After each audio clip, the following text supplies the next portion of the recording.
prolific champions, two distinct eras in heavyweight history. The story of the aging champion coming back to challenge the new kid on the block takes us back to the turn of the century. James J. Jeffries won the heavyweight title back in 1899. After 7 successful title defenses, he retired undefeated in 1905. But 5 years later, the 35-year-old Great White Hope returned to challenge the reigning champion, Jack Johnson. Jeffries was stopped in the 15th. In 1937, Joe Louis began his 12-year reign of terror in the heavyweight division. In his prime, the Louis right hand was a lethal weapon. But in 1951, after losing a comeback title fight to Ezzard Charles, a 37-year-old Joe Louis lost to the heir apparent to the heavyweight throne, Rocky Marciano. In the 60s and 70s, the greatest, Muhammad Ali, ruled the division with a grace and a flair for the dramatic. But at the age of 38, a 31-year-old champion clipped the wings of the butterfly and took the stinger out of the bee. Larry Holmes would rule the heavyweight division for 7.5 years. And now a 38-year-old former champion steps out of retirement and into the ring one more time. The new undisputed heavyweight champion stands menacingly in his way.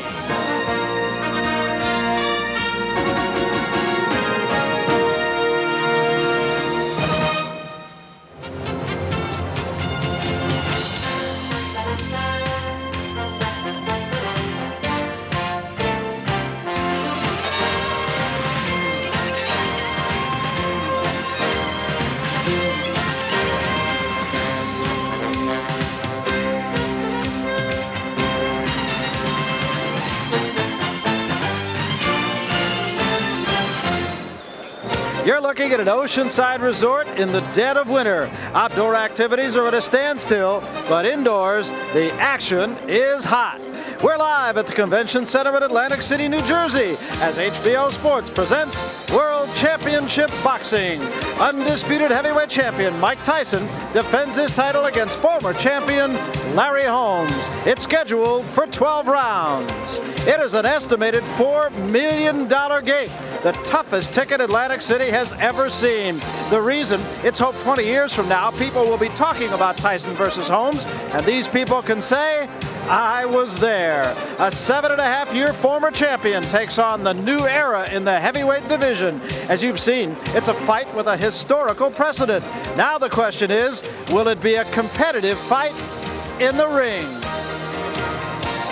Hello, everybody. I'm Barry Tompkins, along with Larry Merchant and Sugar Ray Leonard. It is an evening that is wrought with questions. Can the fight itself be as big as the event? Can Larry Holmes possibly win this fight? And if he can win it, how can he win it? Many have tried, as you saw, and not one has heard that last hurrah. True enough, Jersey Joe Walcott did win the heavyweight championship at age 37, but he never stepped away from the ring. And Ray, I can't help but wonder if people aren't looking at you, Ray Leonard, particularly Larry Holmes, and saying, well, Ray did it, why can't I do it? Is that the reason he's coming back? You've talked to him on a couple of occasions, or is there another reason? Well, Barry, let me patronize myself. I'm a specialist at comebacks. But I was able to come back for one reason. That was to beat Marvin Hagler. No, not the money, not the attention, no, the limelight. Larry Holmes, I had problems with his reasons for coming back. He stated that he wanted to avenge those 2 losses against Michael Spinks, and also kind of, it's like a vindication to get back at what he did against Michael Spinks. And the first question on everybody's lips here in Atlantic City, whether it's to the press or whether it's to former fighters or to just the folks around and about the casinos, is do you give Larry Holmes any chance whatsoever? The almost unanimous verdict is no. What about you? Do you give him a chance? Well, I give Larry Holmes a chance, mainly because of his past experience. He's a very intelligent man in the ring, and he has the height and reach advantage. In other words, he has the physical attributes to compete with the Mike Tyson if he's okay upstairs. For him, the first round is vital. He has survived the first round, but also gained respect in the first round. Well, there's another question that's been asked all week long, too, and that is, can Mike Tyson take Larry Holmes seriously as a challenger? I asked it to Mike Tyson myself, and the answer is an unequivocal yes. He takes everybody serious. Business, you see, for Mike Tyson is business.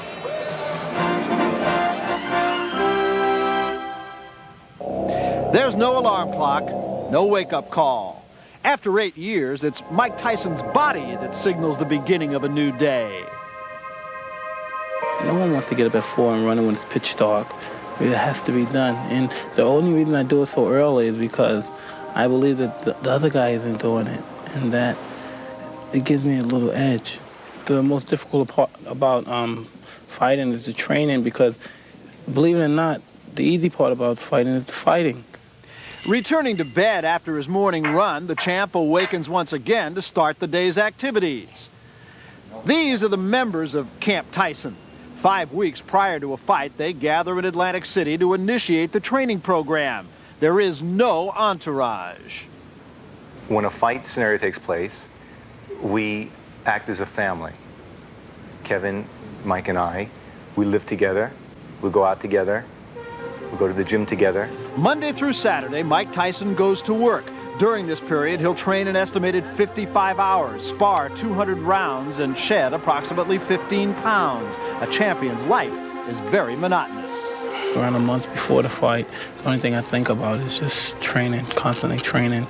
I enjoy it, but it gets sometimes boring because it's just constantly repetitious, over and over, the same thing, over and over.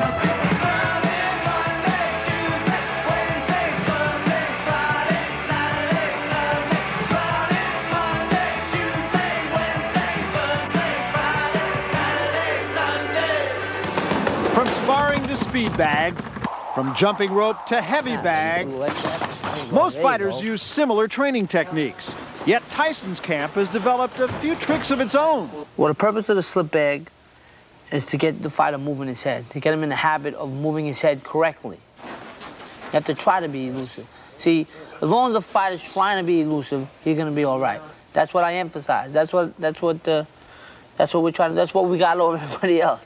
After 7 years of slipping and dodging this sand-filled pendulum, Mike Tyson has become one of the most evasive fighters in boxing today. There you go, there you go. That's what I'm told. That's a combination we haven't seen. When I'm on the heavy bag with Michael, I'm working on his form. And I tell him, you're not moving enough, because you gotta move at least 3 times. Certain punches. You throw a straight punch, you move 3 times. You throw a hook, you move twice. Most impressive is the power and quickness he's developed. This 4-punch combination seems basic. For a heavyweight, 4 punches in under a second is incredible. Watch closely. There you go, there you go. Besides videotaping the punches that are thrown, Mike is instructed what to throw. Each type of punch has been assigned a number. The right hand, left hook, right hand. Now give me 1, 5, 1. We use a number system where I call out the different numbers for the different punches. 9, 10, 11. Body, head. When Kevin tells me the numbers of 4, 5, 6, I know exactly what they are. I don't even have to think. I want you to 5, 1 now. 7 coming in. What's going to go 5, 1? 5, 5, 1. Such a system provides a quick and private means of communication. And it's not just training. The press must also be attended to. To break up his formatted training schedule, Tyson often passes time by shopping. Still, this doesn't ease the worry or the constant anticipation of fight night. 80% of the training is all emotional. I try not to think about the fights, but usually I always think about the fight in my mind. While I'm in training, I would dream about the fight. And I always dreamed that I lose, and it was very scary. And I was, oh my God, what am I going to do now? And it's funny, when you dream you lose, you wake up thinking that you lost. And it's scary. On a good night, the group may rent a video. But on this night, they choose to screen and analyze the day's workout. You gotta start doing the sparring.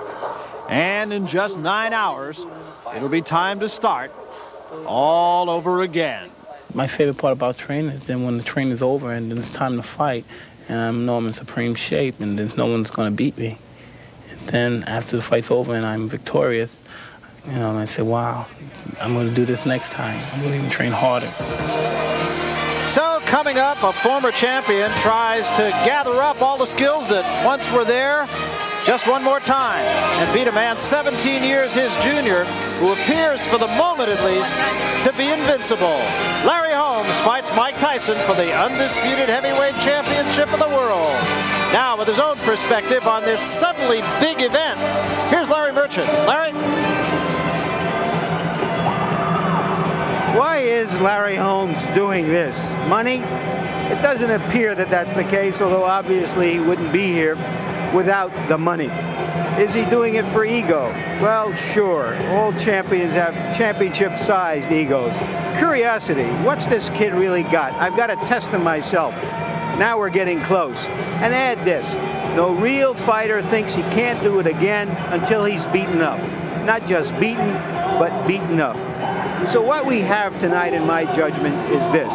We're all here, Larry Holmes and Mike Tyson, you and us, for a ceremony. A kind of collective amnesia has set in, forgetting that Larry Holmes wasn't the Larry Holmes we remember even 2 and 3 years ago.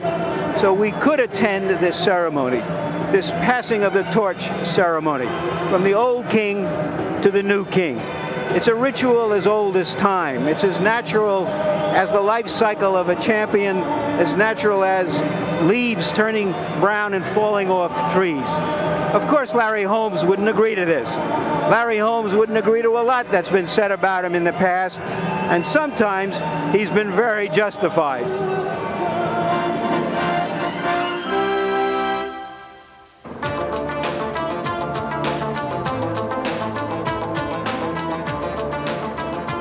If they cheer for me, it's great, you know what I mean? But throughout my career, they always been against me because of you guys.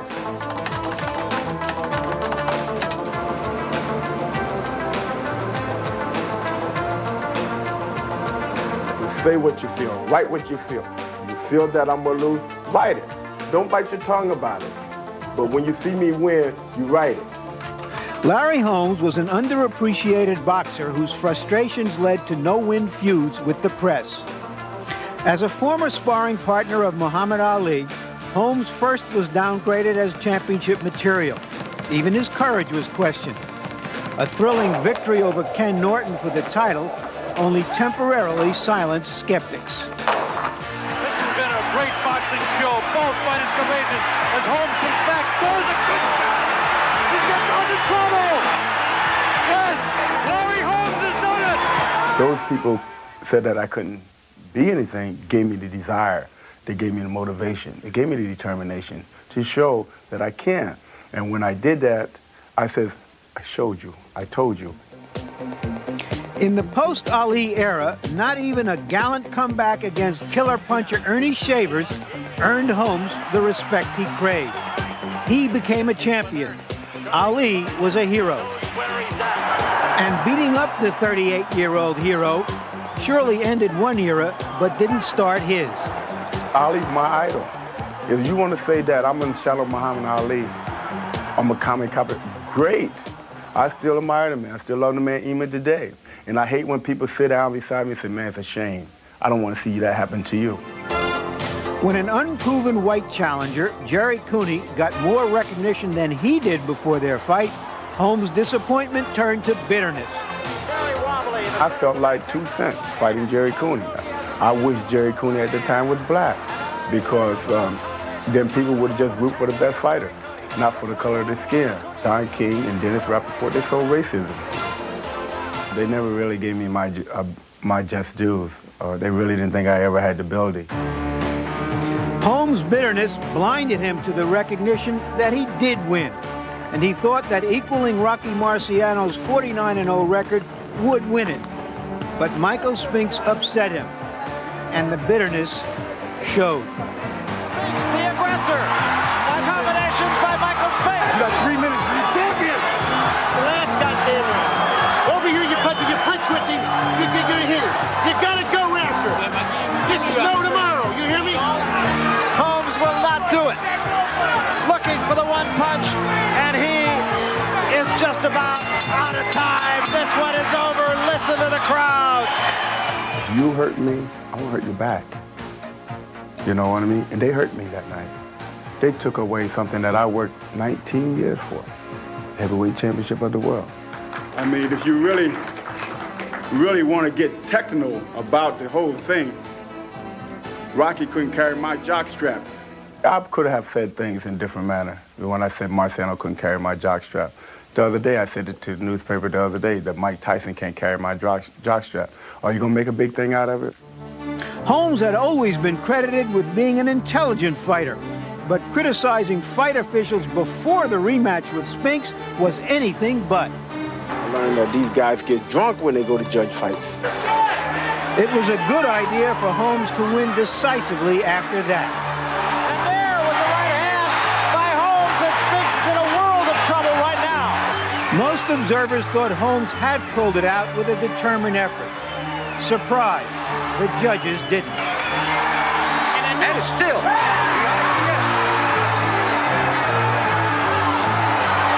And I can say to the judges, the referees, the promoters, to kiss where the sun don't shine. And since we're on HBO, that's my big black behind. And people say, you shouldn't have said that, Larry, on national TV. Well, they did it till they kicked my behind right on national TV. Nobody said anything about that. Now Holmes has another bad idea, insulting Mike Tyson. I'm going down in history, not Mike Tyson. He go down in history as a SOB. If he do happen to win the fight, down the line, he's going to destroy himself. So at 38, Larry Holmes still has the dexterity to put both feet in his mouth. The issue tonight is whether he has the dexterity to fight Mike Tyson. The issue tomorrow may very well be whether he will be remembered for the outstanding fighter he really was. And so Larry Holmes will try to do what Jersey Joe Walcott did at age 37, only Holmes will try to do it at age 38. A grandfather, and has there ever been one before that's fought for or won a heavyweight championship? Walcott did it against Ezra Charles. He knocked him out in 1951, but remember, Jersey Joe Walcott never stepped away from the ring as Larry Holmes has. And he was a knockout fighter who caught his opponent with one great punch. Not likely to happen tonight. 17 years the difference between these two. Second largest age difference in a heavyweight title fight. And of course, Floyd Patterson knocking out Archie Moore, who was then 42 years old. At least. Archie Moore, incidentally, quoted as saying he gives Larry Holmes a chance, wouldn't you know it? Well, maybe that's why so much interest is generated in this fight. We've got all the great people out there. This fight has really brought him out. Celebrity count here probably as big as I've ever seen. Well, certainly in Atlantic City. Kirk Douglas, who came to prominence doing a movie called Champion from a short story by Ernest Hemingway. Beautiful singer, ladies and gentlemen, and that is only part of the celebrity crowd that's on hand here. The heavyweight champions to regain the heavyweight title. Floyd Patterson, of course, knocking out Ingmar Johansson in 1960. The last one, memorable, wasn't it? Tim Witherspoon and Tony Tubbs, a dog of a fight. If I was an editor, I would have to say I'd cross that one out.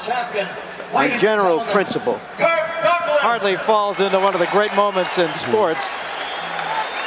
And 15 years ago tonight, George Foreman defeated Joe Frazier.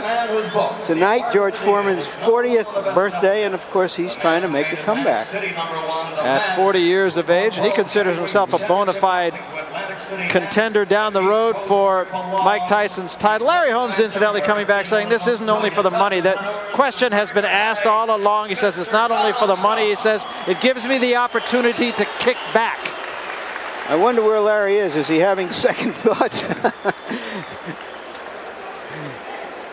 Just playing a little bit of a tactical game. Speaking of playing games, who's that fellow? I know that guy from somewhere. I can't place him. And right in front of him, Michael Spinks. So a couple of the boxing greats, I think it's fair to say. Barbra Streisand. And Don Johnson. It's your old tennis partner. It's my buddy. Played with him in Aspen not terribly long ago. And here, of course, perhaps the most familiar face, present company included, I think it's fair to say, in the sport of boxing, and Donald Trump, our host. Ladies and gentlemen, two-time Academy Award winner here at ringside, Mr. Jack Nicholson. In a sense, Larry Holmes continues to just sit it out, putting everybody, this crowd, not Mike Tyson so much, but everybody else on ice for the moment. Yeah, in a sense, this big crowd is here as a tribute to Holmes because The promotion itself just has gone out of sight quite unexpectedly by everybody who was close to it. They're really stunned by the response to this, and in a way it's saying, yeah, Larry Holmes was a quality athlete, a champion for 7 years. How many great-looking prospects, short-term champions there were in that time who couldn't sustain it, and this man did. And he is still, judging by this crowd and the audience we know that's out there in television land, regarded as one of the marquee names presently in boxing. And it's, as you said, actually, really perhaps a case of amnesia, because you look at some of these figures and it really tells you just how good Larry Holmes once was. Yeah, and here are some of the things he accomplished over a long period. He fought all the guys out there. Another thing about him, too, is he is an underdog, interestingly enough, for the first time since 1978 when he fought Ken Norton for the title. 23 fights ago. That was the last time Larry Holmes was an underdog, and he is a big underdog tonight.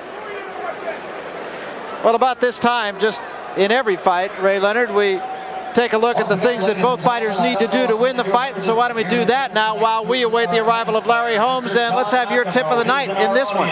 Well, Barry, the left jab of Larry Holmes would prove to be a valuable weapon tonight against Mike Tyson. Against Ernie Shavers, his jab was so effective, Barry, and the reason I say that is because he snapped it. It would snap the head back of his opponent. Beautiful jab, very effective jab. But while he was defending his title against Michael Spinks, his jab wasn't present. He was trying to stick his jab out, but he pulled it. It was not that effective. But as you can see here in the second encounter, it was a different Larry Holmes. Apparently he trained hard because he was very aggressive. He turned this into a street brawl. I doubt very seriously if he's able to do that to Mike Tyson. Now Holmes' right hand has always been criticized, but here against Michael Spinks, it was evident there was a lot of power behind it, a great deal of leverage. Here, Mike Tyson, or as I call him, Mr. Body Puncher, punched away at Biggs and did most of the damage to his body. And we should pretty much see the same scenario against Larry Holmes.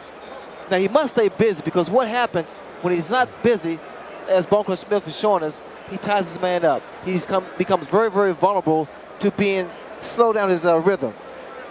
His hand speed is incredible. That's what I respect about Mike Tyson. He puts his punches together very, very well. Good combination fighter.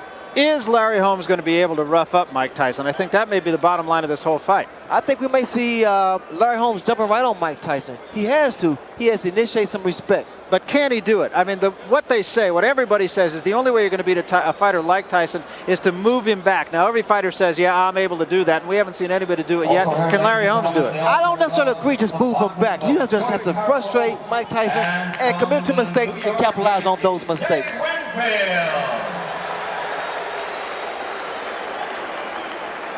Larry Holmes is just making Mike Tyson wait. Of course, the challenger is going to come into the ring first, so Tyson's going to wait for Holmes as long as it takes. But Mike Tyson is just getting angrier and angrier. Now, you might think that would behoove Larry Holmes, but when I asked Kevin Rooney about that just the other day, because I kind of thought he might come out, as Ray said, and really rough him up, Larry Merchant, he said, Kevin Rooney said that Mike Tyson is actually better when he's a little bit ticked off. I just heard something. We got a report that Mike Tyson was so upset because of the stalling of Larry Holmes, he punched a hole through the wall in his dressing room. Can you believe that? Is that anger or what? I'll have to see it. I'm with you too, Larry. What about the old thing that Larry Holmes has been saying, that you leave the battery on too long and the battery goes dead? He says, but you rest it and the battery recharges itself. Do you buy that? Does the battery recharge itself? Well, Barry, what I've assumed now is the fact that Larry Holmes is trying to relive the days of yesterday, because he's playing the same song that he played years ago. Ain't no stopping us now. Well, Larry Holmes is making his way toward the ring now, but interestingly enough, it's not the way that he was supposed to come into the ring, and it just seems that Larry Holmes is doing everything he can just to disrupt things here. Well, I think that the guy who eventually beats the champion is somebody who has similar skills to Larry Holmes when Larry Holmes was on top of his game. Someone who could frustrate him, make him anxious, make him wild, and have the nerve and the poise to stand in there while the bombs are flying all around him. Well, let me ask you another thing, Ray. Richie Giacchetti, who, of course, is Larry Holmes' trainer and has been, but for an 18-month period since the very, very early days of Larry Holmes' career, says that Mike Tyson is made to order for Larry Holmes because he's right in front of you and he has to get set to be able to punch. But Kevin Rooney says that Mike Tyson definitely has a lot of head movement and you can't just punch him. Mike Tyson used to be in front of you, but now Kevin Rooney has him giving angles. He's slipping and sliding, and all those methods of training has paid off. Larry Holmes now in the ring. And Mike Tyson waited about a second and a half, and he almost is running down here. And you might notice, too, there's no music, no fanfare for Mike Tyson. Goes right along with his outfit. No robe, black trunks, no socks, black shoes, all business. Talk about let's get it on. He didn't even want to wait that long. Incidentally, we did have reports that there was a death threat against Mike Tyson. That's all we know. We don't know where it came from, how it was delivered, and we don't even know if Mike Tyson knows about it.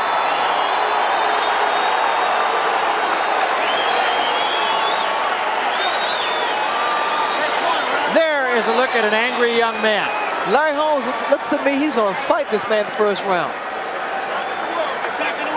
Don't get exercised here, Ray. Let's not get overexcited. And there is the record of Larry Holmes. Won 48 in a row, of course, before he lost those 2 fights to Michael Spinks.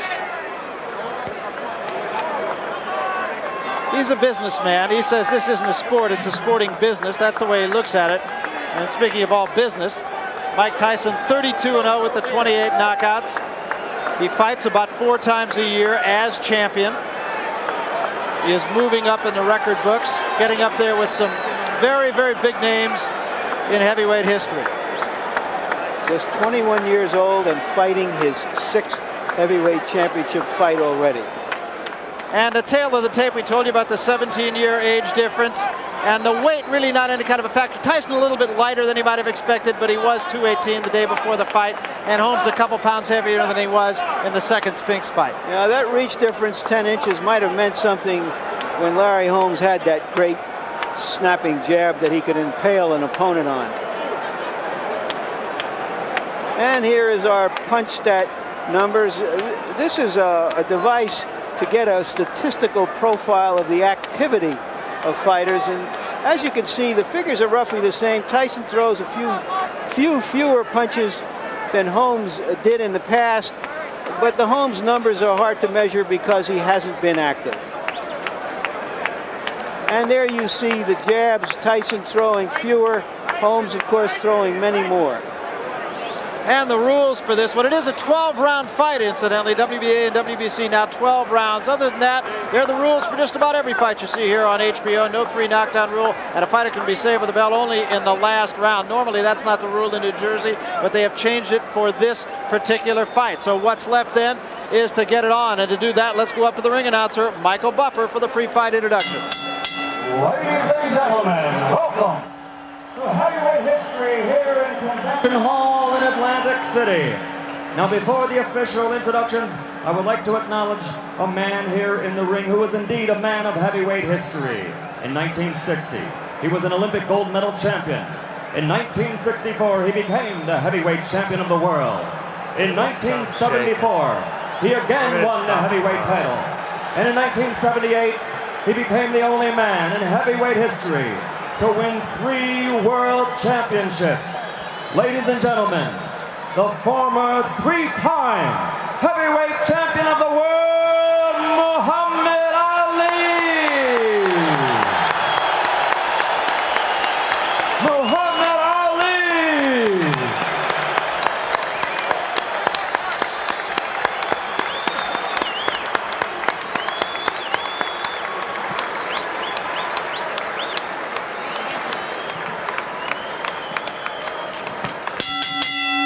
And now, Don King Productions and the Trump Plaza Hotel and Casino present Heavyweight History. This bout is presented in association with the undisputed, undefeated king of beers, Budweiser. It is sanctioned by the New Jersey State Athletic Control Board.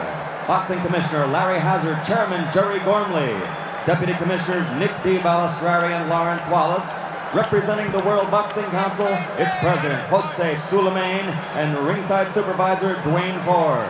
Here for the World Boxing Association, legal counsel, James J. Binns, Esquire. The three judges doing the scoring for this contest: Rudy Ortega, Nicasio Drake, and Charlie Spina. The timekeeper is Lindsey Tucker. Counting for the knockdown seconds, Frank Cappuccino. Chief ringside physician, Dr. Frank B. Doggett. Also in attendance, Dr. Charles Wilson and Dr. Stanley Eden. And the referee for this bout is Joe Cortez. And now, ladies and gentlemen, let's get ready to rumble! 12 rounds for the undisputed heavyweight championship of the world. Introducing first, fighting out of the blue corner. He's wearing the white trunks with red trim and weighs 225 3/4 pounds. From Easton, Pennsylvania, his professional record, 48 victories, only 2 defeats, 34 KOs. For 7.5 years, he ruled the division as an undefeated champion with 20 successful defenses. Tonight, he's the challenger. Ladies and gentlemen, the man known as the Easton Assassin, former heavyweight champion of the world, Larry Holmes!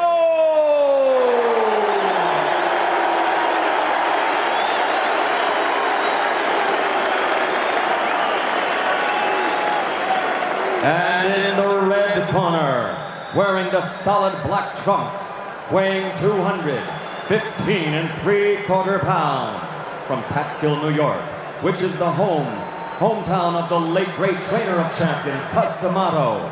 His professional record, a perfect 32-0, 28 KOs, 23 KOs in 4 rounds or less, and 16 knockouts in the first round.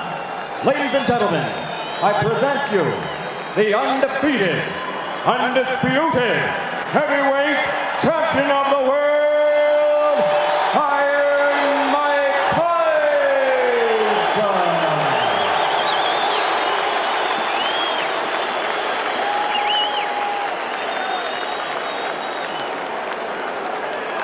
All right, gentlemen, I gave you both the rules in the dressing room. And remember what I told you, I'm here to enforce my rules. Obey my commands at all times. Any questions? All right, shake hands. Good luck to both of you. To me, guys, the real issue here is how Larry Holmes is going to deal with this force of nature in front of him when he gets hurt. Will he just fold up? Will he fight back as he did all through his career? Or will he just hang on? Yeah, I think that's really been the mystique of this fight this week, and I think that's really what's made it the event that it is. Round 1. I called Larry Holmes from my home, and he said that, Ray, I would not run from Mike Tyson, which implies he's ready to exchange punch for punch. Ray, I have to ask you, Eddie Futch said anybody with an iota of tactical wisdom would go after the body and take away Larry Holmes' legs. Agree? You notice exactly, but you see what Larry Holmes is trying to do. He's trying to use that reach advantage. Keep that stiff hand out there and not let Mike Tyson get his punches off. Again, we see Mike Tyson not throwing punches inside. We'll see a lot of tying up from Larry Holmes, or we should see a lot of tying up. And Holmes does work the body, rather Tyson works the body earlier.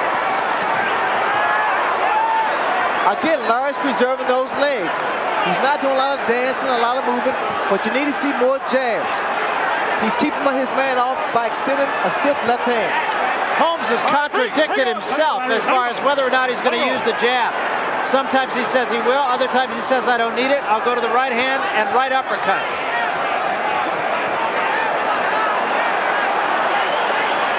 See, Tyson's having a few problems here, not being able to measure Larry Holmes. And I think that's what Larry Holmes has in mind, to try to frustrate Mike and make him run into him. All right, break out. All right, break out. Stop punching, Mike. Stop punching. Break out to you guys. Break out to you.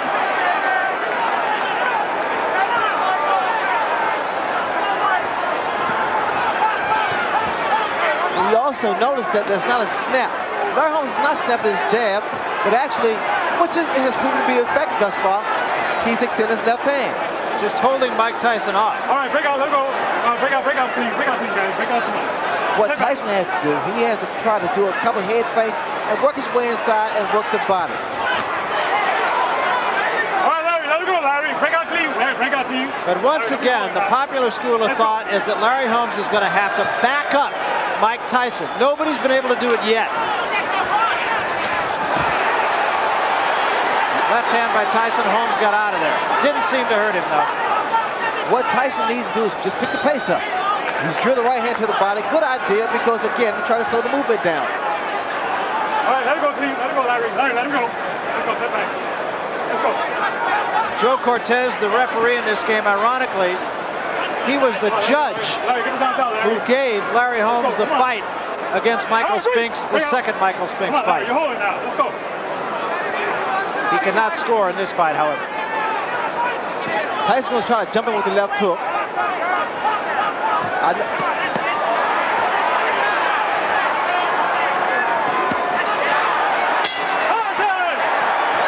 In that round anyway, the landmark avoided the record's ball.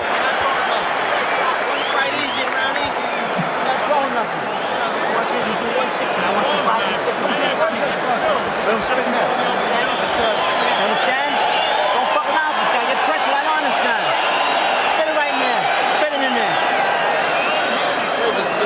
Now listen to me.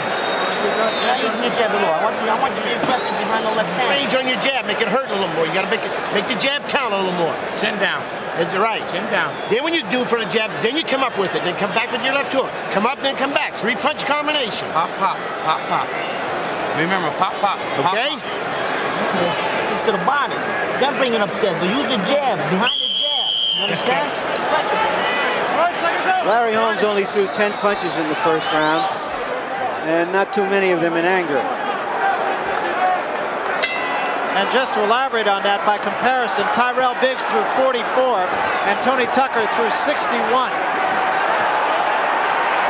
Larry Holmes is being very economical in there. He's not wasting a lot of energy. He's just trying to preserve that strength.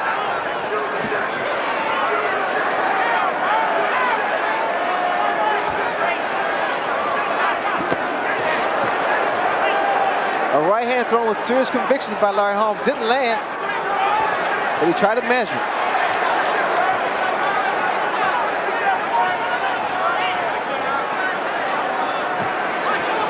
We see once again the tying up by Larry Holmes. Kevin Rooney wanted Mike to go to the body. Good stiff jab by Mike. Strong jab. Kevin Rooney also told Mike Tyson 3-punch combinations. All right, break out, let it go. Let it go, Larry.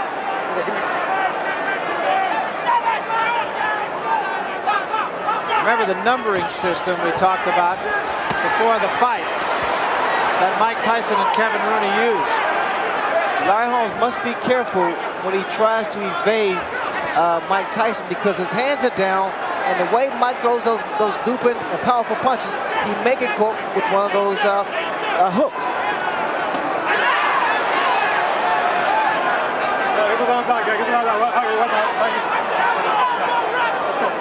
Holmes so far going with a lot of right-hand leads and a lot of uppercuts. Larry basically is abandoning his left jab and trying to actually set up Mike with the right hand. He's trying to time Mike coming in. All right, let him go, Larry. Break out, please. He's not letting Mike get his punches off. He's tying him up every opportunity he gets. There was another attempt. It fell short.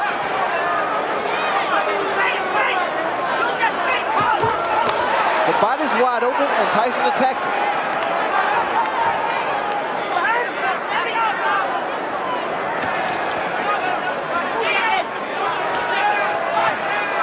Hold that left glove, Larry. Hold that left glove. I'm watching for an uppercut from Larry Holmes. A right uppercut.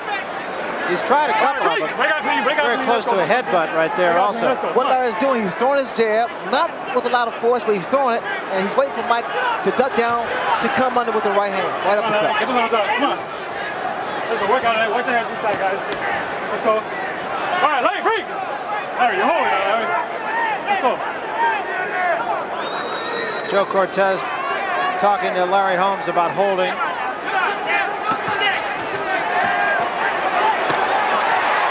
There's a left hook by Tyson. So far, this is a fight that only the American Medical Association could love. Also, my wife, who hates violence. That's you really, man.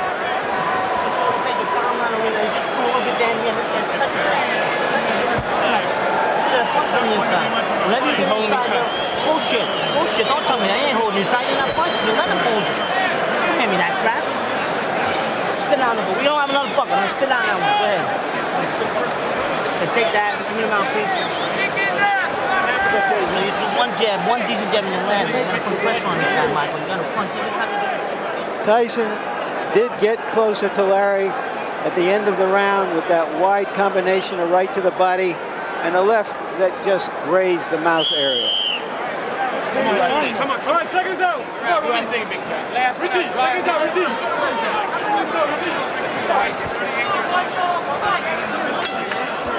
Holmes is practicing what Archie Moore used to call escapology. The question is, when is he going to start to practice fightology? Both guys must be extremely careful. For Larry Holmes, he can't move away with those hands down because of the way Mike Tyson punches. For Mike Tyson, he has to be careful of not getting over inches and coming in, winging those shots because they become telegraphed because of frustration. Tyson using a long left jab, much more than we've seen him do in his last 2 or 3 fights. See, Larry Holmes, Barry's trying to time Tyson coming in. That's the right hand. Tyson says, no, it didn't hurt. That usually means it hurt. Again, it nearly happened again there. Tyson must be extremely careful about just rushing in there. All right, break out, clean, break out, press no points, break out. In the corner, Tyson complained to Kevin Rooney that Larry Holmes was holding him, and Kevin Rooney disagreed. He said, forget about that. You just go ahead and fight your fight. We see some snapping jabs from Larry Holmes now. The uppercut. All right, break out, clean, let's go, get him out, get him out. Let's go. Holmes is using every advantage that he has. The height, the long arms, and a little bit of movement. And just waiting and trying to time Mike Tyson, and he has done it a couple of times. Hasn't hurt Tyson, but he has caught him a couple of times. No question about it. Larry Holmes has studied the tapes of Bone Crusher Smith.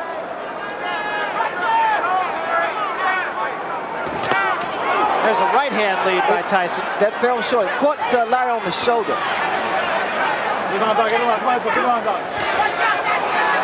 Left hand caught Holmes ducking in, but no damage.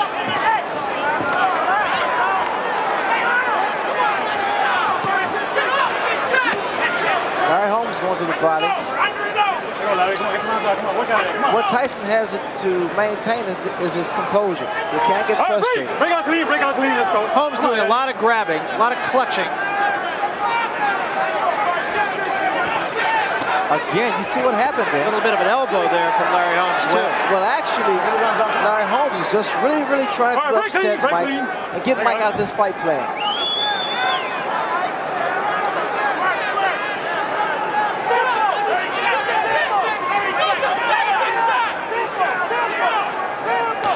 I think Mike Tyson should pick up the pace. He's fighting Larry Holmes' pace.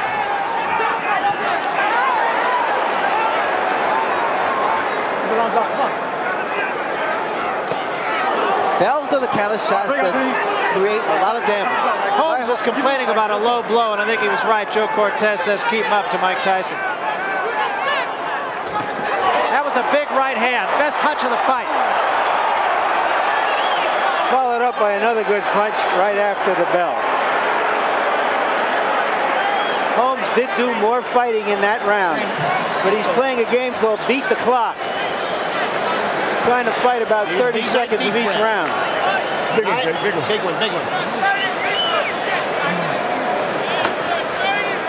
right, Big Jack. So, another one. Me. Let him do it, okay? All right. Okay, all right. Okay, hold on. Let's go now. Come on now. You got to go. It ain't over till it's over. This round had its best action right at the very end and right after the bell. Neither punch damaging. guys. Stay relaxed. Keep your knees bent, your defense tight, but keep your balance. Working behind a good hard jab. When you get inside, no, you got it. Who got it? All right, second down.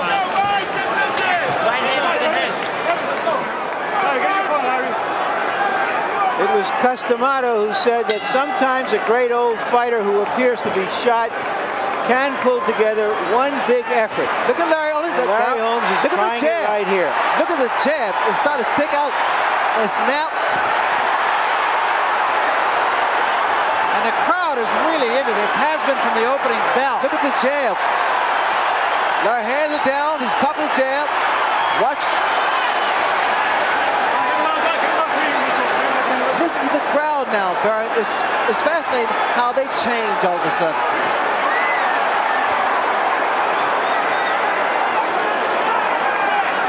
I seem to hear that same kind of reaction, I think, in another fight out in Las Vegas not too many months ago. Oh, yeah, people change their mind because all of a sudden Larry Holmes is putting up a pretty good fight. Well, we talked about the fact that Holmes one day said he would jab and the next day said he'd use his right hand and an uppercut. He's done both. Larry got hit by a left hook, Barry, because he stood straight up and wasn't moving and didn't have his hands up. And that's going to happen time and time again. He cannot afford to do that. Like here, for example, he must tie his man up. Let's go, Larry. Let's go. Come on.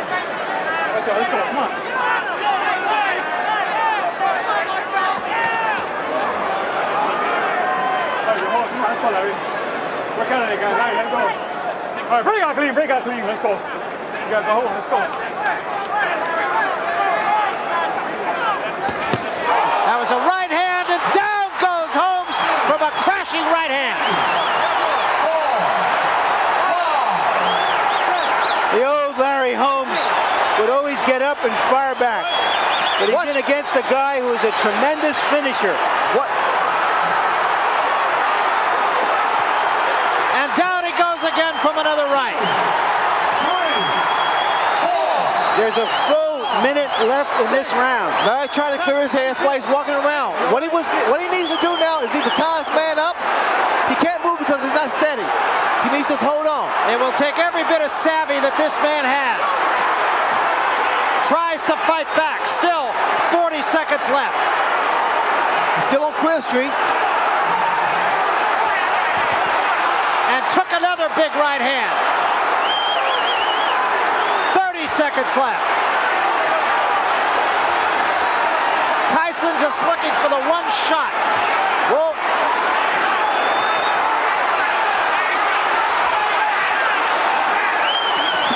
15 seconds left. Tyson still has to be careful because Larry. Oh, that's huge right hand. That should be it. And down goes Holmes, and that's going to be it. It's over. That's all. Mike Tyson looked like a bull in an antique shop. And what he did was he cut down the old grandfather clock. But we did see something of the old Larry Holmes, which was his great fighting heart, something always underestimated. He got within 8 seconds of the end of the round. His leg really buckled underneath him, too, and I wouldn't be surprised if he might not have had a little problem there as well. But I think Larry Merchant really hit it. Mike Tyson is a great finisher. Well, I tell you, Mike Tyson did the right thing as he's done in the past. He takes advantage of the opportunities, but you have to give Larry Holmes credit. Larry fought from the heart. You know, when Larry first said that, you know, he's fighting for this reason, that reason, I have problems with that. But he indicated to me in these 4 rounds that he was really trying to win a fight. And he fought what you'd have to consider a smart fight, too. He seemed to do everything right for the time he was around. Here's the first knockdown now. Let's take a look at it. Big right hand right up on the top of over the eye. It was a short right hand, overhand right that Mike Tyson delivered. Watch it again. This is still the first knockdown. Set up with the left, and look at that right hand. It was a beautiful right hand, the way it was executed, Barry, because he threw his jab, stepped inside, and delivered that overhand right. You watch the way that Mike Tyson steps in. Beautiful right hand. It was almost like a right hook. And the second knockdown equally as pretty from the eyes of Mike Tyson. This is knockdown number 2 now. He had Holmes off balance, a left hand there. And that was more a cumulative effect than anything else. At this point, he was wearing Larry Holmes down. And here, Larry Holmes trying to tie up Mike Tyson, but Mike Tyson, with his incredible strength, he comes up with the right hand to the top of the head. And Larry Holmes doing what he had always done, and that is fighting back after he was hurt. Mike Tyson at this point here is perpetual motion. He's not giving up. He's standing right in the chest of Larry Holmes. Larry's trying his best he can because his legs are not really that stable, but he's trying to maintain.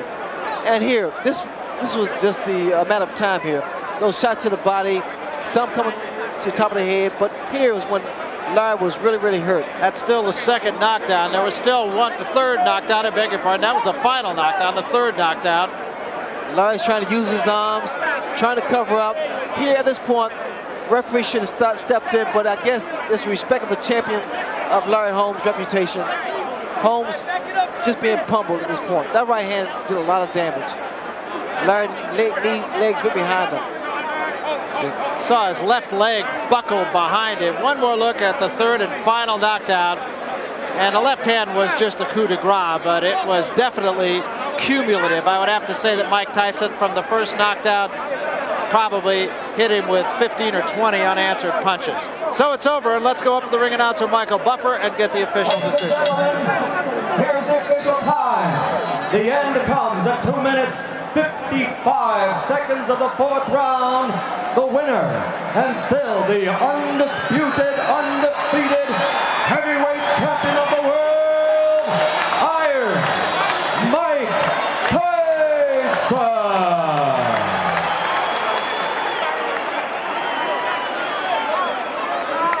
Well, Ray, I'd have to say that Mike Tyson probably fought as intelligent a fight as I've seen him fight so far. Well, for a while, he was starting to get a little frustrated and a little over anxious, but with the instructions of Kevin Rooney, he slowed down, started going to the body more, and also what Rooney instructed him to do was to use his jab, stiff jab, then get inside. And by the later third round, it was just a matter of time. He showed a little bit of patience, though. I think he was using a long left jab. He wasn't just rushing in just haphazardly like he used to do when he was inexperienced. I guarantee you, Mike Tyson learned more from Larry Holmes than he's accomplished through all of his fights, because Larry Holmes, is a tactician. It just wasn't his night. And Mike Tyson, without question, should be champ for a long time. Let's take a look at the total punches in the fight, and they're pretty much indicative of how the fight went. Mike Tyson threw 132 and landed 65, just about 50%. Holmes 30 out of 70. Let's go to Larry Merchant, who is with the champion, Mike Tyson. Larry? Okay, Mike Tyson, did this mean something special to you tonight because Larry Holmes was once an outstanding fighter? Well, it's great to have the name on my record, but everyone knows Larry Holmes was a legendary fighter, and if he was at his best, I couldn't stand a chance. He's a great fighter. I admire him very much. He made you wait for 4 or 5 or 6 minutes before the fight started. Would you just think this was the kind of gamesmanship? Well, I was waiting for him to fight. I know when he fights. I mean, before the fight even started, there was a long delay in the dressing room. Were you aware of it? I didn't worry about it because I've seen him fight so many times, and just watching him fight so many times, I was expecting everything they've done tonight. When you got into the fight and you saw his tactics, was there anything that surprised you, that he was just trying to frustrate you? Well, I knew he was trying to frustrate me, but I'm too seasoned of a fighter at this stage of my life to be frustrated for those particular tactics. A year ago, when he had an opportunity to fight you, would it have been more difficult? Well, like I said before, at his best, he was the greatest of our time. Came the third round, he started to drop some right hands on you. Was that really his strategy, to lull you and then to hit you with some right hands? The right hands wasn't landing cleanly. They were only glancing blows. They weren't landing cleanly. And what was effective for you, do you feel, up until the fourth round? The right hand. I knew I was going to him the right hand, because all through his career, he was susceptible to the right hand. And eventually that proved true. Was it something you saw, or was it just a question of getting close enough, firing off enough, and hoping for one to get in? Kevin Rooney was telling me to get close enough for I to land the right hand, and I saw the opening, and I did. When you knocked him down, did you think that he would get up? Well, I didn't think he would get up, but he's a game fighter, like I said. You've seen a lot of films of him. He always got up in the past. Did you think he would be able to fire back? It looked there at one point. I knew once I got him hurt, he was finished. That you're saying that other times he was knocked down, the fighters didn't know how to finish him? Absolutely. Okay, now let's take a look at the last knockdown, and please describe it for us, Mike. Well, at this point, I knew he was very hurt, and he was fighting back. So I knew to throw everything at him. But I didn't know what he did. Even though he was hurt, he was fighting back, and very dangerous, even though he was hurt. Now you see right here, he's throwing punches, but I'm trying to land. I'm throwing everything. Boom. Were you afraid that he was really hurt, or had you turned away and knew that it was over by that time? I knew it was over, and I knew I didn't hit him with hard enough punches in vital areas to put him out or hurt him permanently. What kind of feeling do you have now that you're over this hurdle? Well, like I say, it's just another obstacle to my goal of being champion for as long as possible. You've said in the past that the fight is the easy part. Was this the easy part tonight? Absolutely, yeah. I said before this fight, this is a ceremony in which the torch is going to be passed from the great old king to the great new king. Do you feel in some way that that's when you said earlier it's a good name to have in my record, that's what that means? Absolutely, yes. The king is dead, long live the new king. Absolutely. Thank you, Mike. Thank you, Larry. And back to ringside.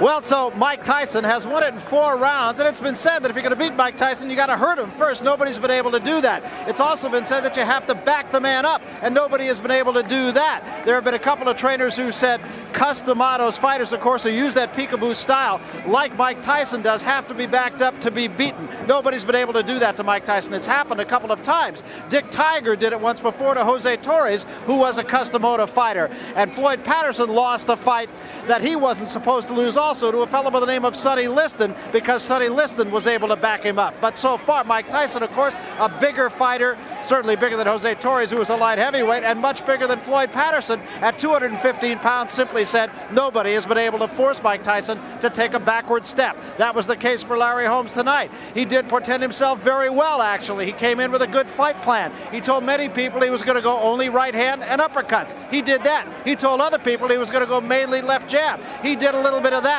Unfortunately for him, absolutely nothing worked. Nobody could hurt the man, nobody could back him up, and the results in that case were inevitable. Mike Tyson knocks out Larry Holmes in 4 rounds. But Larry Holmes, you have to feel, will be treated kinder by history as time goes on, more so than he was as a champion. Tonight, he didn't go out with his head hanging. Sugar Ray Leonard, incidentally, is trying to make his way back to Larry Holmes' locker room to talk with the former champion. We hope to have that. Meanwhile, let's get back up in the center of the ring at Larry Merchant. Larry?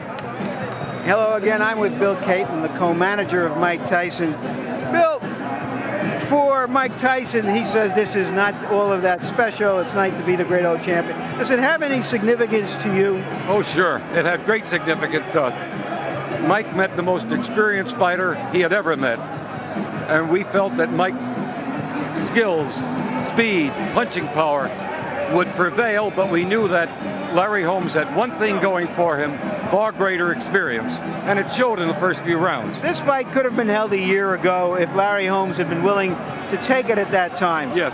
And at that time, Mike Tyson was a much cruder fighter than now. Would he have had much more difficulty, you think? I don't think so. Mike had been taught how to fight Larry Holmes by Cus-D'Amato. Cus would sit at the screen over Larry Holmes' fights with Mike right next to him and tell Mike how he should fight Larry Holmes.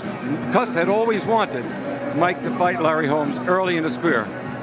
Let's take a brief look ahead. What is the prospect for Mike Tyson's fights in the immediate future? The whole world knows now that he's signed a long-term contract with HBO, 6 more fights. What are the next few fights in your view? The next fight is definitely scheduled for March 21st at the new Tokyo Dome in Tokyo, of course, against Tony Tubbs. Following that, there's a possibility that he'll either meet Michael Spinks, if our problems can be worked out, or else Frank Bruno at Wembley Stadium in London. Briefly, what are the problems that have to be worked out with Michael Spinks and his promoter, manager, Butch Lewis? In a nutshell, Butch Lewis cannot be the promoter or co-promoter of a Mike Tyson fight. That is the only problem we have. You're saying I'm sure that- it will not be a money problem in any way. You're saying that the champion should appoint the promoter, the challenger has to come as the challenger. That's exactly it. All right, thank you very much, Bill Very Caton. good. Barry? Happy to talk to you, Larry. Okay, thanks very much, Larry Merchant. So you have a little bit of an idea of what then is down the road for Mike Tyson. It appears that the next man will be Tony Tubbs, although the Japanese promoters of that fight have said that Tubbs must come into that fight in shape. He hasn't been in great shape lately. He's working hard in Los Angeles with Lou Ferrigno, the bodybuilder, trying to make some kind of a body out of Tony Tubbs. Not to mention trying to make some kind of a fighter. He was a man at one time with a promising future, but he appears, if he can get himself in shape, he will be the next opponent then for Mike Tyson in Tokyo on March 21st. Let's go back to Larry Holmes' locker room now, where Ray Leonard is with the former champion. Ray? Thanks, Barry. Larry, you displayed the heart you showed as a champion years ago. I thought the earlier rounds your tactics were working. What game plan did you have in mind? Exactly that. Going out there, circle time up, make him miss. And what I did wrong was waiting for those fifth round, because he usually get tired around the fifth round. Waiting for that instead of going out and boxing, thinking about saving my energy. And when I started work, I wanted to go inside, and well, I got hit, you know. You know, you fought the big guys, big punchers, Ernie Shavers, Ken Norton. How would you rate Mike Tyson's punching power? Well, I got to say he's a sharper puncher than the other guys. The other guys punch much harder, but he's a sharper puncher, you know. Hit me right here on the forehead and knocked my equilibrium off, and that's all, you know. I just didn't have no more balance. Did you study the tape of Bone Crusher Smith and pretty much picked up some of those tactics? Yeah, well, you know, working around with somebody and working with the name guys and the good sparring partners, you know, pick up a lot of that. When they come in, you tie them up, simple as that. But where I made my mistake is starting to getting ready to work, go and work with them inside. And, you know, he caught me with a right hook. I think the big question is this it or? Of course, man. This is it until someone offers me a lot of money, and then I'll come out. Are you saying that if you're offered $5 more million, you're going to go back to the ring? We take it in consideration, but we have to look at my finances. And right now, I don't have to fight anymore, Ray. I didn't have to fight this fight, but I wanted to come back and try to prove something, try to prove a point. I didn't like the way they done me in. The WBC was the only legitimate organization that really stood behind me. I went with the IBF. The IBF didn't stand up. You know, everybody know I beat Spinks, and they walked away from me. And the WBA really never ranked me, period. Only one organization stood up with me, and that was the WBC. And that's why I was fighting. If I'd have won the title tonight, I would have threw them other belts away because it didn't really mean anything. I support the WBC, and I continue to do it now, even though I'm retired. And that's what I was trying to do. I was just trying to get back. That's something that someone took away from me. Not needing the money. Everybody knows that I'm rich and I invested well. But it was something that I wanted to do. And besides, you know, I made $3 million tonight, and that's not nothing to sneeze at, you know. But was it only the money for you? Well, your money plays a big part. If they'd say do it free, Ray, they wouldn't have me out there tonight. I mean, let's face it, you know, for the money I do it. And I got to say, you know, giving Mike Tyson credit, you know, he's better than I thought he was. At least he punched better, and he is a true champion. They can talk about Spinks all they want, but this boy is just, he's very hard to hit. He's awkward, very awkward, and punches very good. So in my book, he's a champion. I think he should go down as such.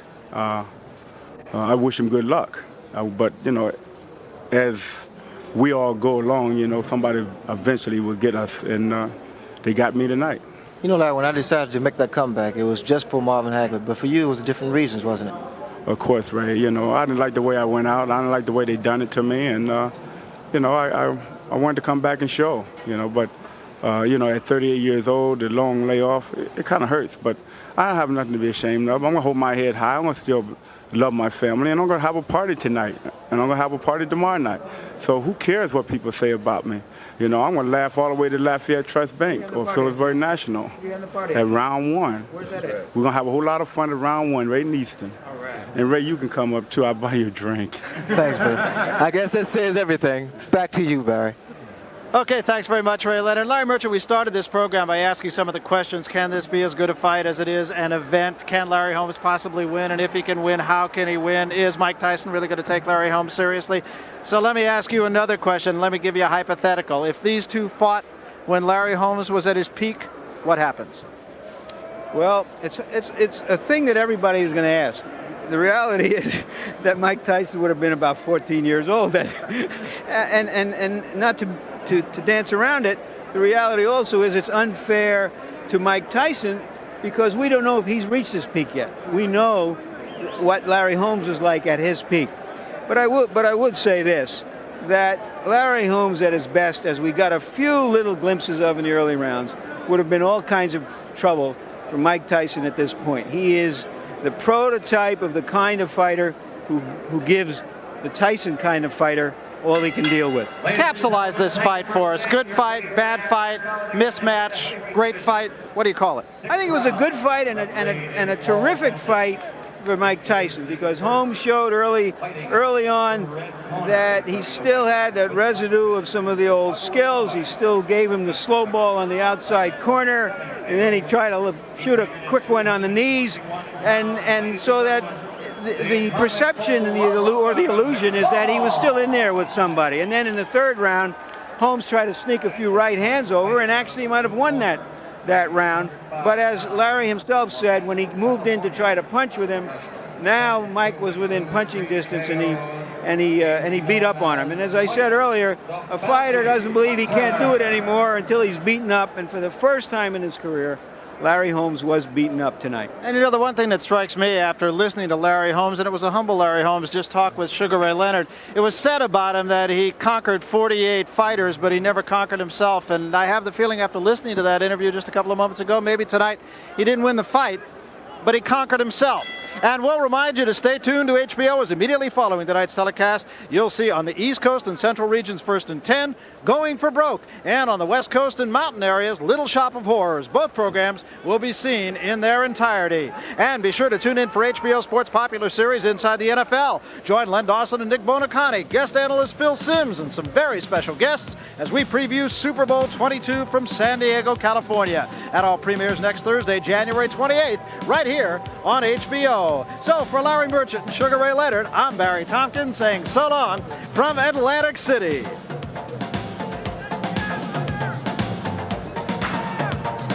The executive producer of HBO Sports and the producer of tonight's telecast is Ross Greenberg. The show was directed by Mark Payton. The feature producer was Rick Bernstein. The associate producers, Michael J. Whalen and Dave Harmon. The associate director, Steve Salvatore. Assistant to the producer, Brian McDonald. And the production manager, Russell Gabay. Oh, you know, sit down in a rough. I want to show you. Don't waste your energy on making enemies. Just take a deep breath and work your way up. Less work. Be proud. Stand tall. Touch the clouds. Man and woman. Be free. Let's work. Kill poverty.